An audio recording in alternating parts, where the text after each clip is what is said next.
Bob Mills. Bob.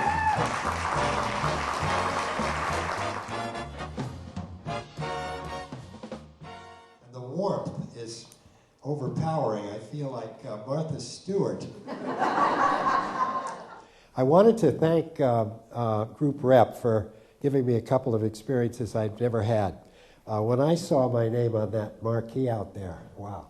I mean, it was Bob Hope's name next to mine, and it was just, it was touching. You're looking at next year's Christmas card, by the way. And I remember Bob telling me about the first time he ever saw his name on the marquee, and unfortunately they made a little mistake and they had Ben Hope. So we went running into the theater, and he got the manager and he said, hey, you got a mistake on the marquee out there. My name is Bob Hope, not Ben Hope. And the guy says, who'll know? Also, they gave me the opportunity to work at night. And one thing I love about the cruise ships, I'm a lecturer on the cruise ships, and that's always during the day. Those of you who've taken cruises, we don't have to work at night, which is perfect for me because I'm a early bird guy. I get up early every day, and I go to bed early. And I was afraid when I was asked to go to work on Hope's staff that it would be a problem because he was notorious for keeping writers up in the middle of the night. Heard the story about Cy Rose that had gone around for years. Cy was one of his writers, and he loved to call Cy in the middle of the night. And Mrs. Rose was going crazy because she couldn't get to sleep after the phone would ring. Bob would have some assignment for Cy for the next day. So she said, Cy, this can't go on like this. It's ruining our life. So Cy said, well, what are we going to do, honey? I mean, it's the best job in Hollywood, and it really was. And I don't know what to do about it. She said, well, I have an idea. The next time the phone rings, let me answer it. So a couple of nights later, the phone rang about 2:30 in the morning. Said, hi, this is Bob Hope. Is Cy there? And she said, gee, Bob, Cy told me to be working with you tonight. And without missing a beat, Bob says, oh, yeah, here he comes now. He was asked once about living in California. A reporter said, gee, it's scary out there. You know, you have so many earthquakes.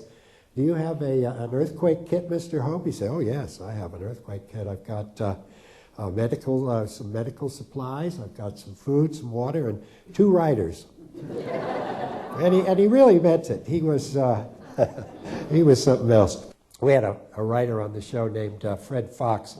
And Bob would love to kid writers. Fred stuttered, so he stood up one night and he was telling us, we were working on sketch ideas over at the Burbank office. And Fred stood up and he said, I got this idea where Brooke Shields comes in and then says, Fred, don't stand up until you're sure. When Fred's wife had twins years before, Fred had worked off and on for Bob on a lot of shows. And Fred's wife had twins, and Bob congratulated him, says, I hear you had twins. Your wife, Mur, had twins. He says, yeah, gee, that's great. He says, I see you, you don't only stutter when you talk, huh? In 1974, when Richard Nixon opened up China, he signed a trade agreement. And Bob Hope went to his friend Henry Kissinger, and he said, if the State Department allows anybody in there before they allow me to go in there with a troupe of performers, you're going to have to answer to me. So Henry said, yes, no problem, Bob, we'll take care of it. So every year would go by, and we would ask Bob, how's China going? And he'd say, we're working on it, we're working on it. Finally, 1979, he said, we're going to China. And it was part of a cultural exchange. I don't remember ping-pong diplomacy and all of that era. It really was too soon for somebody like Bob Hope to go to China because they were very suspicious of him. They had done some research and they realized that he liked to kid politicians, so he'd probably make fun of their leaders, which they don't go for over there. And so they suspected us right from the start. It was a contentious thing. Very, very difficult 30 days that we spent there.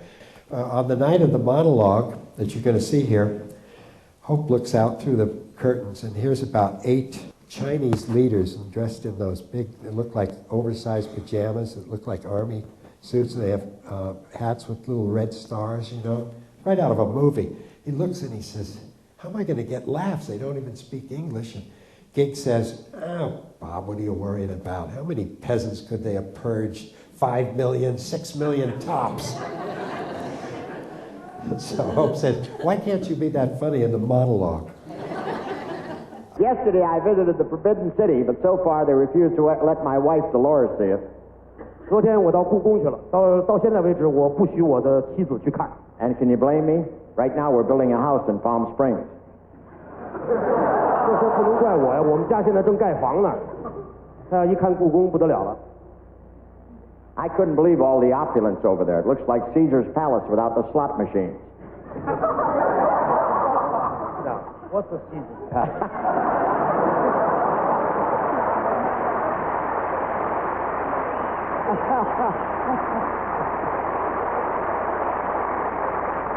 It's a little spot where they take what the IRS doesn't get. It's a gambling spot in Las Vegas. That's fine. I spent a lot of time in the Hall of Longevity. 我在长寿宫待了半天。I promised my insurance man I would. 我来以前答应人寿保险公司的。And how about that miracle boat, that marble boat at the Summer Palace? The Empress thought it would never float. 还有那个颐和园的石舫，当初西太后认为这个船是绝对不会浮动的。And then Billy Graham showed up. Who's Billy Graham?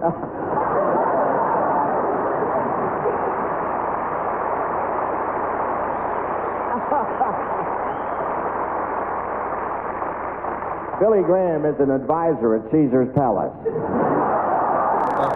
We were walking down the street one time in Shanghai and we were looking for locations to shoot the show.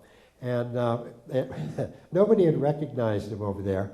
And he was getting very tired of it, but he said, when we get to Shanghai, they'll know me there because it's English, you know, and I was born in England. And when we got to Shanghai, they didn't know him there either. So we were walking down the street one night, and this group of girls comes running down. And he looks at us, and he says, you guys go ahead. We're a little stuck for time. I'll take care of the autographs and everything, and I'll catch up with you. We said, okay, Bob. So we're walking along. The girls keep running. They go right past him and into a store that had some kind of a sale. Now, he feels like an idiot having said that, you know, that he was going to catch up. Turns around, and he just had this crestfallen look on his face. So I had to say something, you know, what do you say to a legend? And I said, well, you know, now, Bob, you know what it feels like being a nobody. And without missing a beat, he says, how do you stand it? Let Bob say goodnight. Off comes the makeup, off comes the clown's disguise. The curtains fallen, the music softly dies. To play the palace when vaudeville reigns supreme. Made up for bad times, brought glad times. 'Twas every trooper's dream. We share a memory, and as the evening ends, I got a feeling we're parting now as friends. To a performer, there's nothing warmer than taking his curtain calls. If I had this to do again, and the palace were new again,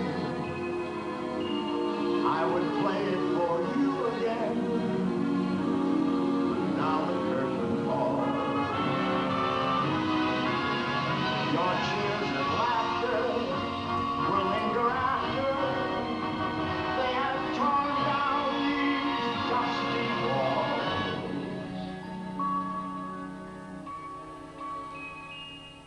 People say I was made for this. Nothing else would I trade for this. And to think I get paid for this. Thank you. Good night.